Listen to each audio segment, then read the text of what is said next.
A very good Monday evening to everyone. It is March 14th. It is not Pi Day. It is St. Louis Day.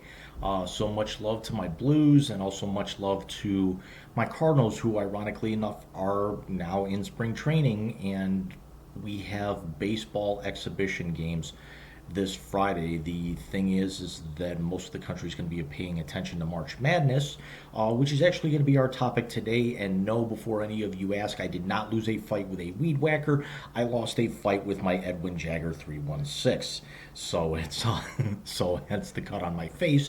But anyway, one of the stories to come out of the weekend with all of the automatic bids that were earned were some of the smaller conferences or mid majors.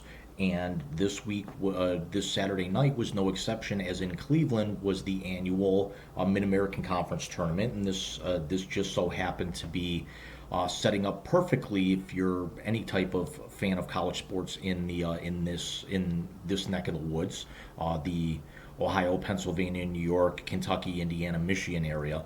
Um, the Akron Zips had already punched their ticket to the MAC final and were awaiting the winner of Kent State and the Ohio University Bobcats. The the Golden Flashes ended up winning that game and setting the stage for two teams separated by only 10 miles. There aren't too many major rivalries out there in Division One college basketball, college football, or anything that are much closer. Naturally, Duke and North Carolina is, the Tobacco Road rivalry is only about 8 miles. But Akron and Kent always battle for the wagon wheel in college basketball, in college football. um, Typically, you can think of it as the wagon wheel game twice a year. This time, we got it three times.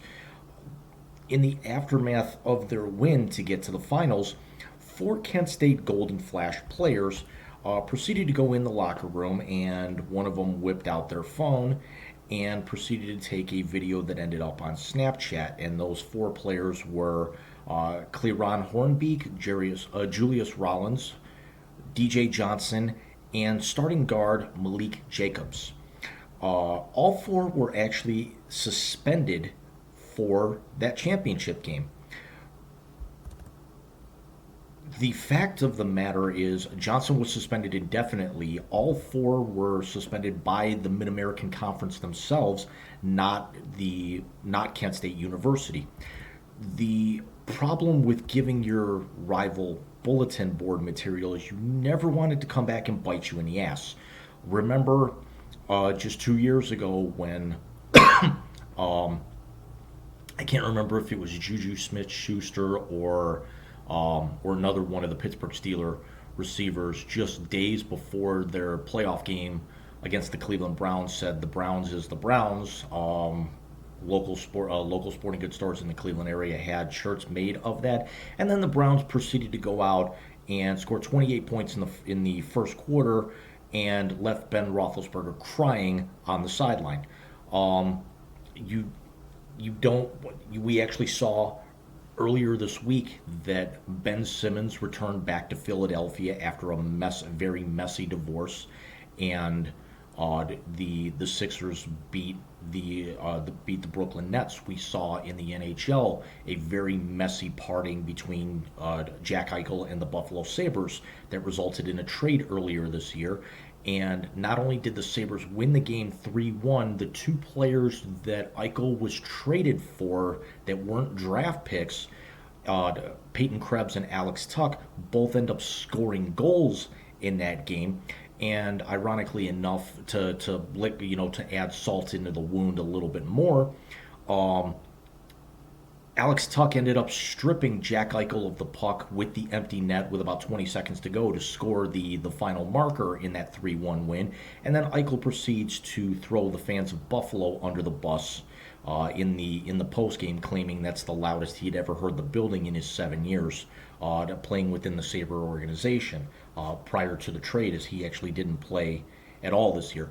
But the video that surfaced was the four Kent State players giving the finger, basically an insane amount of profanities directed towards Akron. And Kent State went into this game as a 1 point favorite. The Flashes were 23-9 going in, 16-4 in the regular season. The Zips were 23-9. Again, half game to the wayside, and were 14-6 in the MAC in the regular season. Why would you ever give your arch nemesis that much bulletin board material before the biggest game of the year, knowing that your conference isn't strong enough because of all these schools still coming out of COVID, that you can't schedule strong enough out of conference to where the MAC is only going to get one team in, possibly two at the absolute most. It Remember, this is still something where you're not able to see. We had Gonzaga and St. Mary's both get in. Typically, both of those teams get in, but really, unless somebody in that conference wins the postseason tournament, nobody else is getting in out of that conference. The Big Ten could have actually sent up to 9 teams to their tournament. They didn't send nearly that many. A little bit more parity out there, so you don't have these teams being sending where it's top heavy amongst like the Big East, the Big 12, the Big 10, and then you have like your middle of the road majors like the Pac-10 and the ACC, Pac-12 sending 4 or 5 teams, again, where it's top heavy, where certain conferences, your power conferences, are sending a very large quantity. It's a little muddied up this year, again, because of the scheduling ability.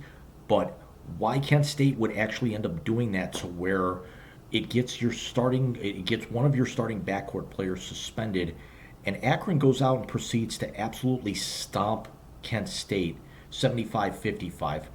Akron was up 9 in this game, scored the opening points of the game 2-0, fell behind early, and then just decided to take over. Kent got it to within 1 at 34-33, just a couple of minutes into the second half, and then Akron proceeded to take their rival and put him on the bus and send him home, as Michael Orr said in The Blind Side.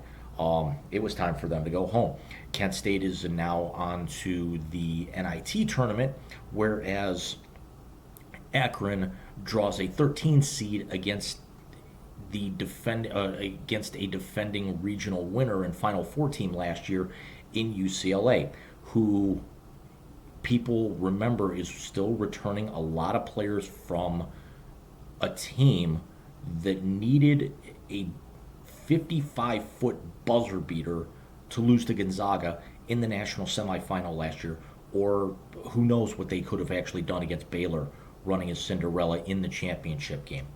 But this could be very, very dangerous for UCLA. However, I don't see Akron getting past that game because it's even though it's the East Regional, the game is being played out in Portland. It's a primetime game. UCLA typically doesn't lose those games, even though it's a Thursday, and a lot of the times UCLA, really is put in the national spotlight by giving that Friday game.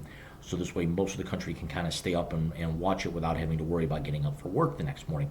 But let me know what you think. Is this just an act of stupidity? Is something like this just exactly what Akron needed to drop the hammer? But let me know what you guys think. Comment below, like and subscribe if you enjoy. And we now have officially a start time for the Big Weekend on Sports Round 1 mock draft this coming Saturday night, March 19th. We will be going live on Facebook and YouTube at 9 p.m. Eastern Time. Join myself, Alex from the Row 7 podcast, Willie from the Shakeback Media Group, and of course my co-host on the Wise Guy Sports Show, the Big Rican himself, Mike Martinez. And again, show starts promptly at 9 o'clock. You will not want to miss this. We're going to have a lot of fun. Take care, guys, and we will see you soon.